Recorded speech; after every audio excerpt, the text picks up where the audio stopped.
느헤미야서는 바벨론에 의해 회파된 예루살렘 성벽을 재건하는 이야기가 기록된 책입니다. 느헤미야가 바사왕 아닥사스다의 술 관원이었습니다. 왕이 마실 술을 미리 맛보아 독이 들었는지를 가려내는 중요한 직책을 맡아서 왕의 측근에 있던 고위 관리였어요.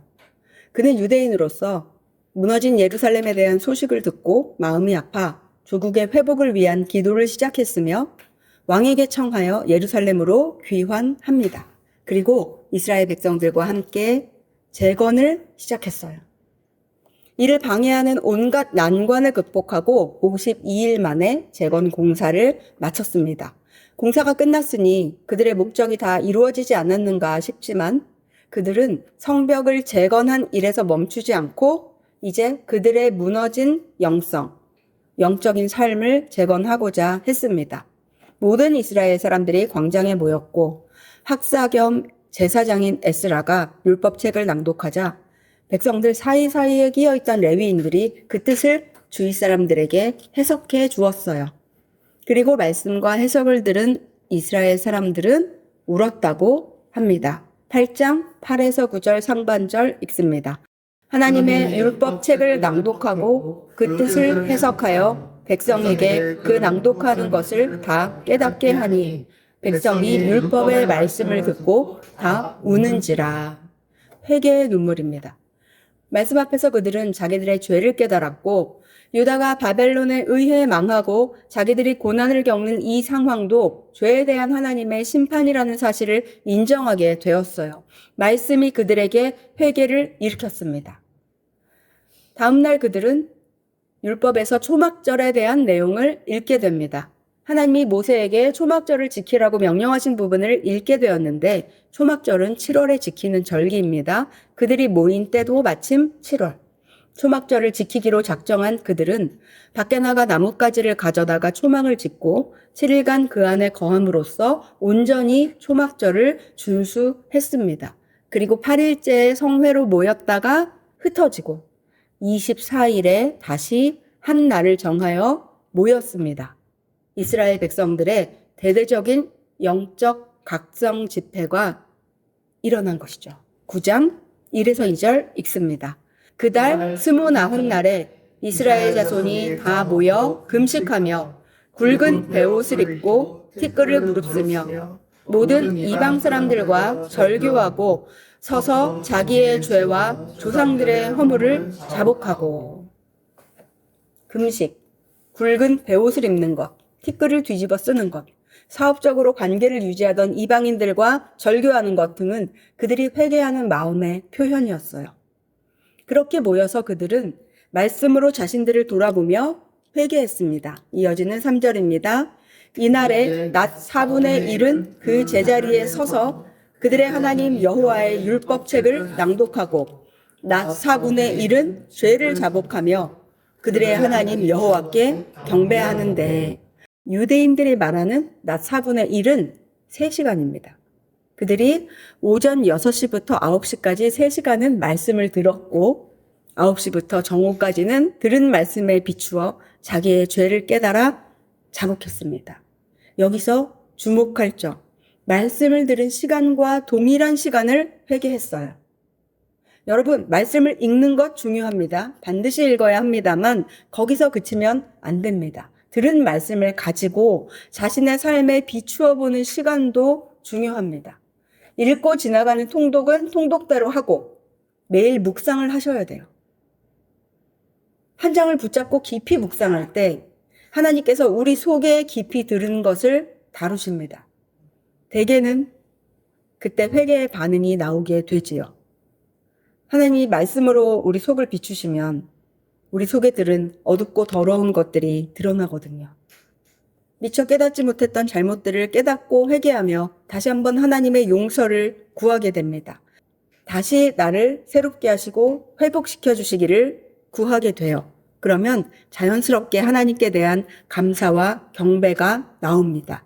오늘 본문에서 이스라엘 백성들이 말씀을 듣고 죄를 자복하며 하나님께 경배했다고 기록된 바로 그 일들이 오늘날 우리에게도 동일하게 일어나요. 여러분, 말씀을 묵상하십시오. 그에 대한 반응으로 회개하고 하나님을 경배하십시오. 그렇게 하는 모든 날이 우리에게 영적 대각성의 날입니다. 우리의 매일이 영적 대각성의 날이 되기를 간절히 바랍니다. 본문으로 돌아와서 이스라엘 백성들의 집회를 이어서 살펴보면 말씀이 그들에게 임하고 회개가 일어나자 레위 사람들이 일어나서 큰 소리로 외치며 회개 기도를 인도합니다. 그 내용이 6절부터 9장의 마지막 38절까지 기록이 되는데 이들의 기도 내용을 요약하면 이스라엘 역사에 임하신 하나님의 은혜라고 할 수 있어요. 살펴보겠습니다. 먼저 그들은 천지를 창조하신 여호와 하나님께서 아브라함을 택하여 언약을 맺으신 사실을 고백하며 감사합니다. 7, 8절입니다. 주는 하나님 여호와시라. 옛적에 아브라함을 택하시고 갈대아 우르에서 인도하여 내시고 아브라함이라는 이름을 주시고 그의 마음이 주 앞에서 충성됨을 보시고 그와 더불어 언약을 세우사 가나안 족속과 헷 족속과 아모리 족속과 브리스 족속과 여부스 족속과 기르가스 족속의 땅을 그의 씨에게 주리라 하시더니 그 말씀대로 이루셨사오매 주는 의로우심이로소이다. 아멘. 하나님께서 주권적으로 아브라함을 택하여 그와 언약을 맺으심으로써 이스라엘을 언약 백성으로 삼으셨으며 약속하신 대로 이스라엘 민족을 가나안으로 인도하셨죠. 하나님의 은혜는 사람의 공로와 무관합니다. 사람이 잘해서 받는 대가는 보상이지 은혜가 아니에요. 은혜는 받을 자격이 없는 자에게 거저 주어지는 것입니다. 아브라함이 잘나서 아니면 무엇을 잘해서 가능성이 있어서 그렇게 은혜 받은 것이 아닙니다. 하나님께서 주권적인 은혜로 그를 택하여 언약을 맺으셨고 또한 말씀대로 이루셨기에 하나님은 의로우십니다. 그렇다면 그 은혜를 받은 이스라엘은 의로웠을까요? 하나님은 여기 모인 우리를 택하여 구원의 은혜를 베푸시고 구원의 여정을 완성하기까지 이끌어 가실 의로우신 분이십니다. 독생자 예수 그리스도의 보혈로서 저와 여러분에게 의의 옷을 입히셨고 의인이라고 칭하여 새 사람이 되게 하셨습니다. 그렇다면 우리는 그 칭의의 은혜에 합당한 모습으로 살고 있는지요?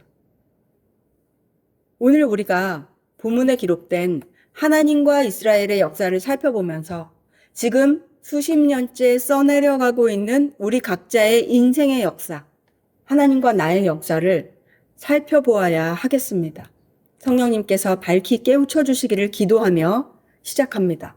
본문에서 레위인 지도자들은 하나님께서 이스라엘에게 약속을 이루신 과정에서 이스라엘에게 어떤 추악한 일들이 있었는가를 하나님 앞에 허심탄회하게 털어놓습니다. 우리도 익히 아는 이스라엘의 역사예요.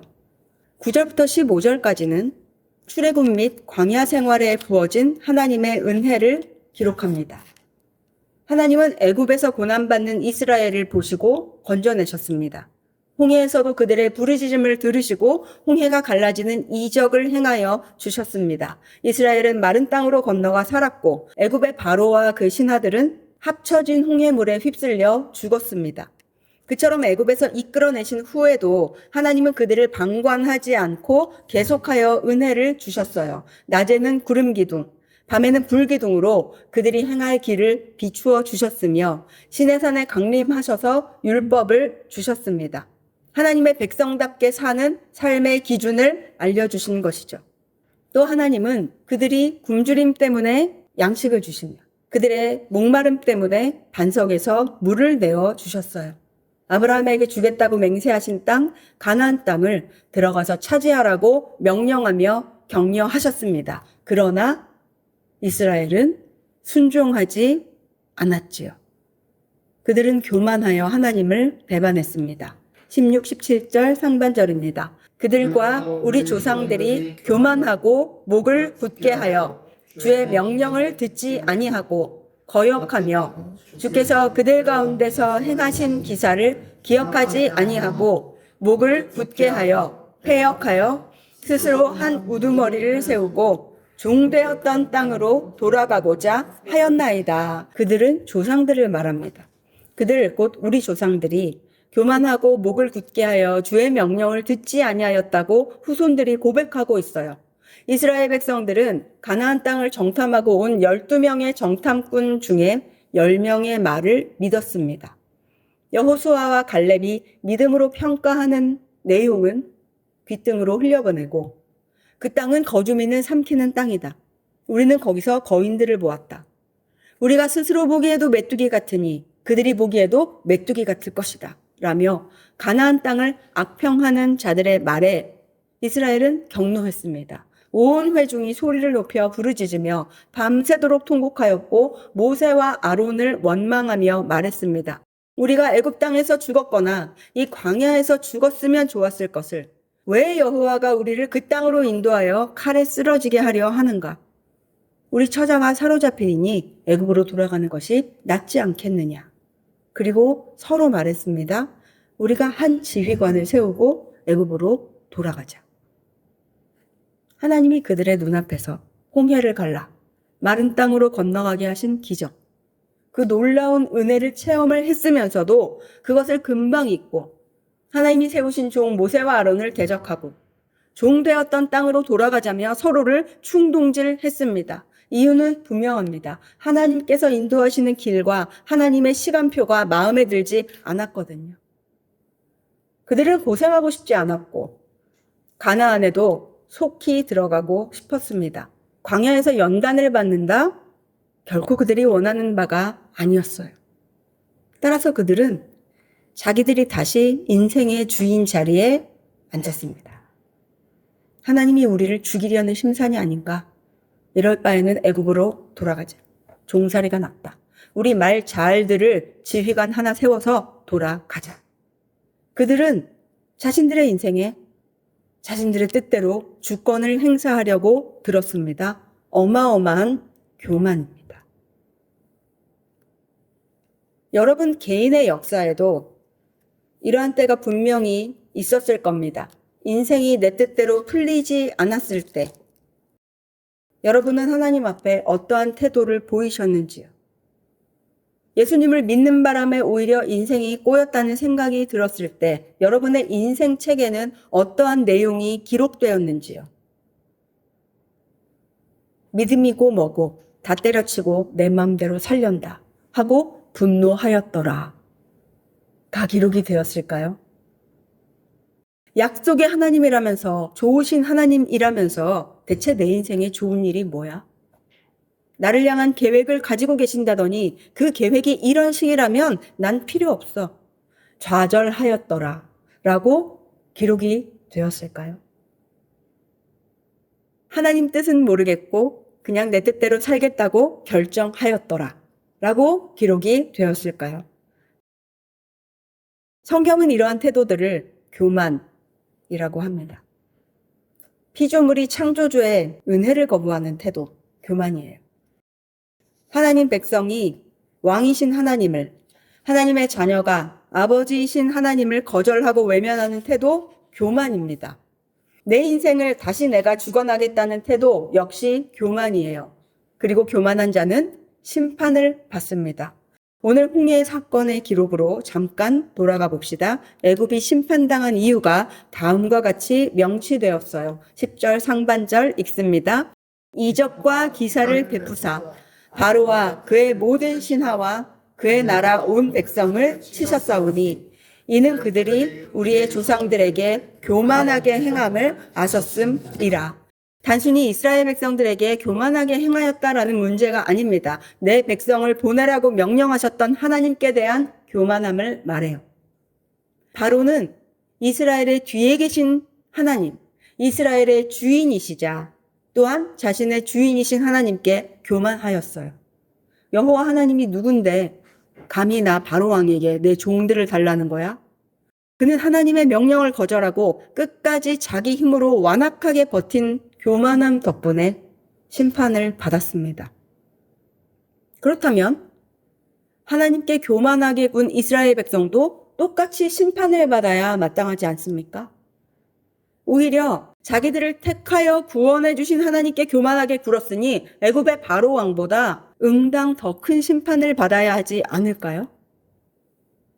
자, 하나님이 그들에게 어떤 심판을 내리셨는지 17절 하반절 읽습니다. 그러나 주께서는 용서하시는 하나님이시라. 은혜로우시며 긍휼히 여기시며 더디 노하시며 인자가 풍부하심으로 그들을 버리지 아니하셨나이다.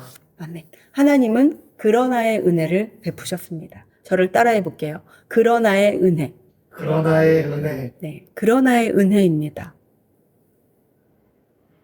평생 종살이하다 죽을 인생들을 기적을 베풀며 건져주었더니 뭐가 어쩌고 어째 하면서 심판하여도 누가 뭐라 하지 못할 상황에 하나님은 그들을 버리지 않으셨어요. 왜 버리지 않으셨을까요? 왜 이 대책 없는 자들, 이 배은망덕한 자들을 버리지 않으셨을까요? 말씀에 답이 있습니다. 그들을 긍휼히 여기셨기 때문이에요. 저를 따라해 봅니다. 하나님은 당신의 백성을 긍휼히 여기신다. 긍휼히 여기신다. 하나님은 나를 불쌍히 여기신다. 불쌍히 여기신다. 아멘. 아멘. 하나님은 당신의 백성을 긍휼히 여기시기에 더디 노하시며 인자를 풍부히 베푸시며 은혜를 주십니다. 잘못을 용서하십니다. 우리가 지금까지 이 그러나의 은혜로 살아왔어요. 용서의 은혜로 살았습니다. 그런데도 우리는 돌아서면 잊곤 하지요. 이스라엘도 역시나 금방 은혜를 잊고 하나님을 다시 배반해요. 18절입니다. 또 그들이 자기들을 위하여 송아지를 구워 만들고 이르기를 이는 곧 너희를 인도하여 애굽에서 나오게 한 신이라 하여 하나님을 크게 모독하였사오나.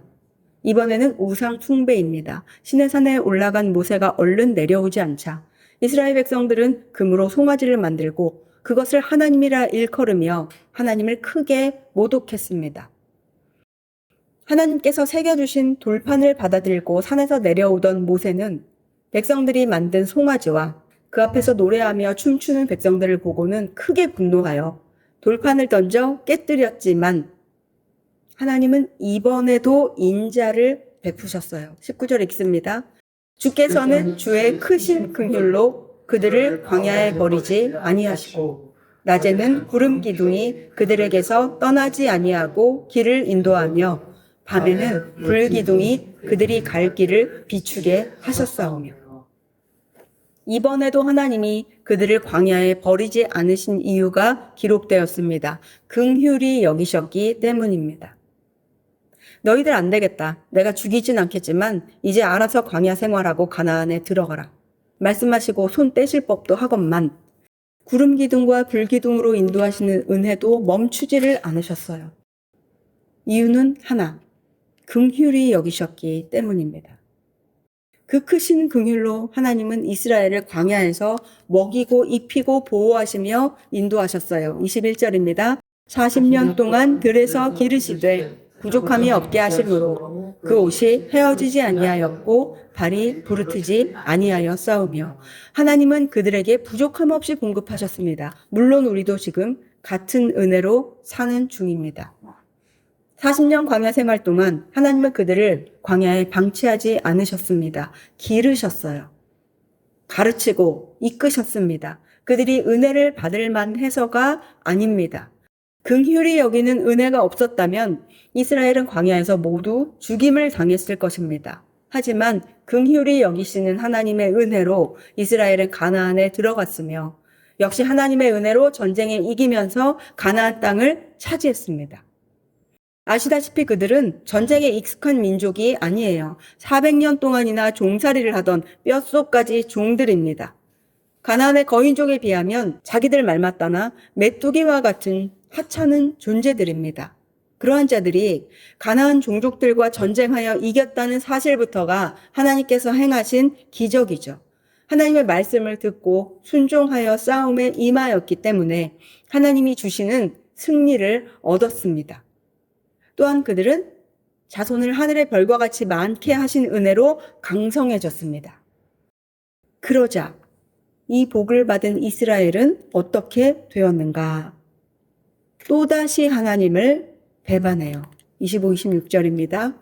그들이 견고한 성읍들과 기름진 땅을 점령하고 모든 아름다운 물건이 가득한 집과 판 우물과 포도원과 감람원과 허다한 과목을 차지하여 배불리 먹어 살찌고 주의 큰 복을 즐겨 싸우나 그들은 순종하지 아니하고 주를 거역하며 주의 율법을 등지고 주께로 돌아오기를 권면하는 선지자들을 죽여 주를 심히 모독하였나이다. 하나님께서 크게 복을 주셨더니 그들은 하나님께 등을 돌리고 돌이키라고 보내신 선지자들을 죽이기까지 했습니다. 사사기로부터 선지서까지 구체적인 사건들이 기록이 되었죠. 무슨 심보일까요? 종살이에서 벗어나고 강성한 민족이 되자 멋대로 살고 싶어졌어요. 하나님의 말씀이 듣기 싫어졌고 귀찮아졌고 그분을 떠났고 잊었습니다. 여러분에게도 이러한 역사가 있는지 모르겠습니다.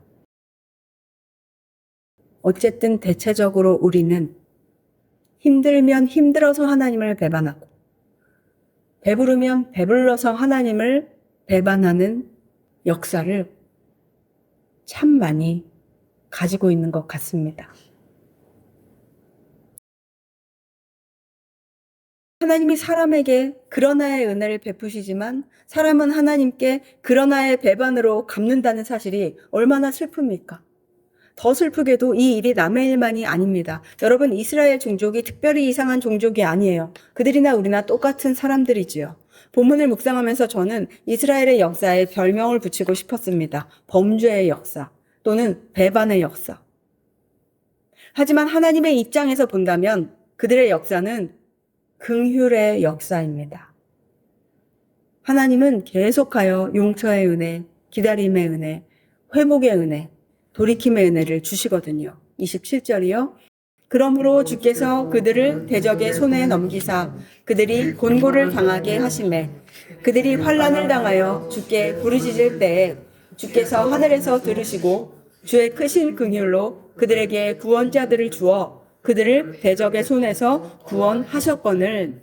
하나님은 이스라엘을 돌이키게 하고자 대적을 일으키시고 대적에게 환난을 당한 이스라엘은 하나님께 부르짖습니다. 그러면 하나님께서 들으시고 크신 긍휼로 구원자들을 보내어 구원하십니다. 그러면 숨 좀 쉬게 된 이스라엘은 또다시 범죄해요. 28절입니다. 그들이 평강을 얻은 후에 다시 주 앞에서 악을 행함으로 주께서 그들을 원수들의 손에 버려두사 원수들에게 지배를 당하게 하시다가 그들이 돌이켜 주께 부르짖음에 주께서 하늘에서 들으시고 여러 번 주의 긍휼로 건져내시고 이번에도 어떻게 살아납니까? 주의 긍휼로. 이런 일이 여러 번 있었다고 합니다. 29에서 31절까지 읽어봅니다. 다시 주의 율법을 복종하게 하시려고 그들에게 경계하셨으나 그들이 교만하여 사람이 준행하면 그 가운데서 삶을 얻는 주의 계명을 듣지 아니하며 주의 규례를 범하여 고집하는 어깨를 내밀며 목을 굳게 하여 듣지 아니하였나이다. 그러나 주께서 그들을 여러 해 동안 참으시고 또 주의 선지자들을 통하여 주의 명으로 그들을 경계하시되 그들이 듣지 아니하므로 열방 사람들의 손에 넘기시고도 주의 크신 긍휼로 그들을 아주 멸하지 아니하시며 버리지도 아니하셨사오니 주는 은혜로우시고 불쌍히 여기시는 하나님이심이니이다. 아멘. 이스라엘이 교만하여 범죄하면 징계하시고 부르짖으면 불쌍히 여겨 구원하시는 죄와 징계와 긍휼의 은혜가 반복되며 이스라엘의 역사가 되었습니다. 여러분, 우리 인생도 별다르지 않습니다. 긍휼의 역사입니다. 우리가 잘못하면 우리를 징계하시고 그리고 우리가 죽겠다고 부르짖으면 긍휼히 여겨 용서하시고, 그렇게 좀 편해지면 또다시 잘못을 저지르고, 또다시 하나님의 책망과 징계가 임하고 죽겠다고 또 울면 하나님이 불쌍히 여겨 건져주시고, 이 긍휼의 역사가 우리 인생의 역사예요. 하나님이 우리를 불쌍하게 여기신다는 것이 얼마나 큰 은혜인지를 정확히 아는 저와 여러분 되기 원합니다. 당신의 피조물이기에. 또한 예수님을 영접했어도 아직 육신을 믿고 있는 동안에는 죄를 행할 수밖에 없는 이 인간의 한계를 아시기에 하나님은 우리를 긍휼히 여기십니다. 크고 놀라운 은혜를 입었으면서도 금세 잊고 하나님을 배반하며 범죄하는 이 연약한 존재들을 불쌍히 여기셔서 하나님은 우리를 용서하시고 말씀을 보내시고 징계를 거두시고 환난에서 건져내시고 버리지 않으시고 떠나지 않으시고 멸하지 아니하며 오래 참으십니다. 다만 언제까지나 불쌍히 여기지는 않는다는 사실, 기한이 있다는 사실을 우리가 알아야겠습니다. 이스라엘에 임하셨던 심판의 말씀, 에스겔 7장 1에서 4절 읽습니다. 또 여호와의 말씀이 내게 임하여 이르시되 너 인자야 주 여호와께서 이스라엘 땅에 관하여 이같이 말씀하셨느니라. 끝났도다. 이 땅 사방의 일이 끝났도다. 이제는 내게 끝이 이르렀나니 내가 내 진노를 내게 나타내어 내 행위를 심판하고 내 모든 가증한 일을 보응하리라. 내가 너를 불쌍히 여기지 아니하며 긍휼히 여기지도 아니하고 내 행위대로 너를 벌하여 내 가증한 일이 너희 중에 나타나게 하리니 내가 여호와인 줄을 너희가 알리라. 8, 9절에서도 거듭 말씀하시는데 읽습니다. 이제 내가 속히 분을 내게 쏟고 내 진노를 내게 이루어서 내 행위대로 너를 심판하여 내 모든 가증한 일을 내게 보응하되 내가 너를 불쌍히 여기지 아니하며 긍휼히 여기지도 아니하고 내 행위대로 너를 벌하여 너의 가증한 일이 너희 중에 나타나게 하리니 나 여호와가 때리는 이임을 내가 알리라. 아멘. 하나님께서 긍휼을 거두시면 정말 끝입니다. 하나님의 긍휼이 사라지면 우리의 행위대로 심판을 받아요. 이스라엘이 아수르와 바벨론에 의하여 어떤 참담한 지경에 처했는지는 열왕기와 여러 선지서들에 적나라하게 기록이 되어 있습니다. 그러므로 본질적으로는 하나님께서 긍휼을 거두시는 자체가 가장 큰 심판이에요. 하나님이 아직까지 우리를 긍휼하게 여기시는 은혜로 살아있다는 사실을 우리가 알아야겠습니다. 본문을 묵상하면서 저의 인생은 하나님 앞에 어떠한 역사로 기록되고 있는가를 거듭 생각해 보았습니다. 저나 여러분이나 모든 사람들이 하나님의 불쌍히 여기는 은혜 아니면 지금 존재하지 못합니다. 그렇지만 저는 불쌍히 여기는 존재를 넘어 하나님께서 어여삐 여기시는 존재가 되고 싶어요. 마냥 불쌍하기만 한 자녀를 넘어서 하나님을 기쁘시게 하는 자녀가 되고 싶습니다. 저의 인생책에도 힘들어서 범죄했다 용서받고, 배불러서 범죄했다 용서받고, 미혹당해서 범죄했다가 용서받고, 또 교만해서 까불다가 용서받고 등의 이런 배반의 기록이 반복되는 것이 아니라 하나님을 기쁘시게 하는 기록들만 가득하기를 원합니다. 온전히 그렇게 살 수 없는 연약한 인간이어도 우리가 그것을 목표로 삼고 살아간다면 지금 이 시점부터 우리 인생의 기록은 확연히 달라지지 않을까 생각합니다. 우리 인생이 하나님이 베푸신 긍휼의 역사라는 사실을 잊지 말고 감사하되 이제부터는 범죄하는 우리를 긍휼히 여기시기보다 불완전한 존재임에도 하나님 붙잡고 하나님의 뜻대로 살아내려고 애쓰는 우리를 긍휼히 여기시는 하나님의 모습이 우리 인생책에 더 많이 기록되길 소망하며 기도합시다. 하나님께서 이 또한 긍휼의 은혜로 응답하여 주십니다. 아멘. 찬송합시다.